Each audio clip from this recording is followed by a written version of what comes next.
How you guys doing? In today's video, I'm going to give you guys two main things that I'm looking at that will, in my opinion, determine which way the market is going to go. No fluff. It's going to be a very nice, simple video. I hope you guys enjoy it. Let's get started. All right, so very simply, this is the advanced decline indicator. I like to use this as a gauge of when things get very oversold, it leads to a bounce. So what we can do is we could look back in history of every single time this has occurred and what happens to the market afterward. So currently we can see that we're very overextended on the advanced decline. What happened the last time we were this overextended? This was back in August. We had a bit, technically back in August, we weren't this pulled back lower, but every single time really we get a major pullback in the advanced decline, it bounces. Okay, so you can see it here, all of these times, right? But for argument's sake, let's see the last time we touched this line. And this was back in March into April, right? So right here where we touched this line. Now, just as a recap, we were short on the market up here. And I had these long entries mapped out. Before price even touched these prices, I was mapped out where I would want to go long. So we were over here. So price was still here. These candles had not occurred yet. So I was saying, okay, I'm going to go long here and here. And the third final long entry was right at the bottom here. What ended up happening? As you can see, the advanced decline was very overextended to the downside. And when was it the most overextended though? Over here at 50, 60. Okay, at 50, 60, it was the most overextended and it started to bounce higher. But what ended up happening to the SPX regardless? Even then, we still had about a 10-point decline. So it's not an automatic buy, but this is starting to get to a point where it ends up bouncing over the next month, right? It might chop, but this is a bounce. Technically, according to this indicator. Well, let's look at the time before that. The time before that was back in January. Same concept. We had a major pullback. This was way more clean. We peaked at the bottom here, bounce. Okay, let's just keep going down the list. Over here, the advanced decline didn't fall as much, but it fell. This bounced. Back in August, we tested this trend line again. What ended up happening? We bounced. Okay, clear as day, clear cut, nice and simple. March 2023, clear cut, nice and simple. We touched this trend line, bounced. Again, December 2022, pulled back very sharply, ended up chopping around.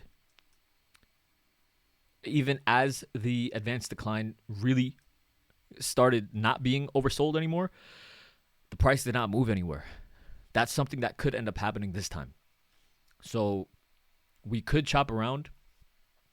We could even fall a bit lower and the advanced decline can start to pull upwards. This was kind of scary back in December 2022.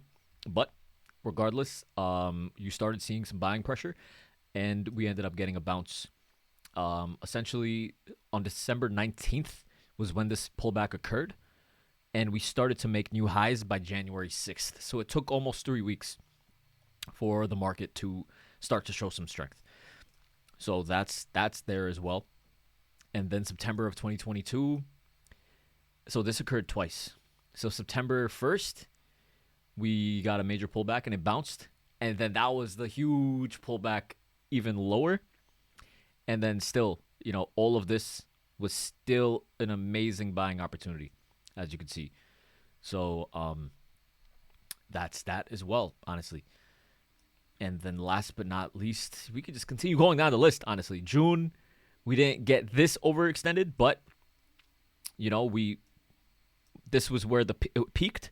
We still made another leg lower, and then it bounced. And, yeah, man, same concept. May 2022, January 2022, December 2021. It, like, every single time we've gotten to this level, it really bounced. So even over here in July, this is just evidence. You can't really fight evidence, and that's really, really good, thankfully. Let's see, of course, how it did in COVID. We are almost at COVID levels in terms of its move lower. So the one thing with COVID, however, is that we peaked lower here. It bounced back, and then it made a new low, and then it just continued making new lows. And it just bounced. But regardless, if you were long all throughout here, in the next few months, it was bullish. So it's just a matter of buying dips, honestly. This is all currently just dip buying opportunities. So that's really all it is. You can't really time anything in terms of, I think this is going to be the bottom. Have a longer term horizon. Don't try to time everything for tomorrow or the day after. Just be comfortable. Have a 6-month outlook on the market. This is definitely, in my opinion, not the time to start being bearish. Just purely based off of how things are, I would rather be looking to buy dips. But now zooming in on the chart itself, right?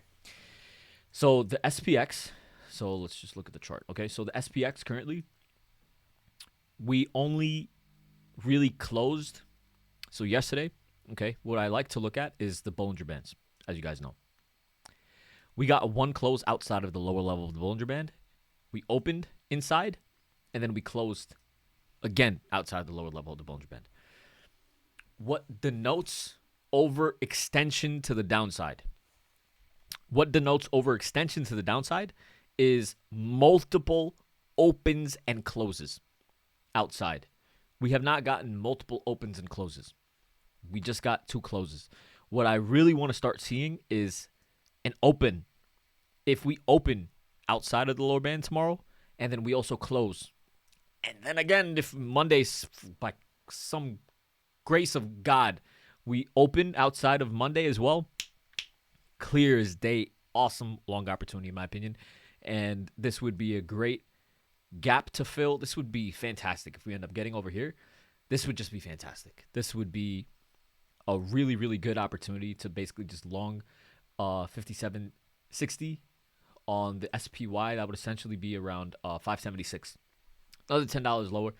And obviously, as you can see on the SPY, this is a really, really solid major level of support. That's why we're having a lot of trouble breaking down lower. But now, with that being said, the other thing that we have to look at is the NASDAQ is really trying to hold this trend line. The trend line level of support for tomorrow is going to be at 513.50. If we start to close below 513.50, we can easily, in the next 2 days, we could hopefully see 505 and a bit lower. So yes, you could chase some shorts. You could be playing alongside the momentum. But, ideally, you want to wait for a bounce, have a nice stop loss, and continue to move lower. You could do that. But the safer, in my opinion, the safer opportunity is buying dips.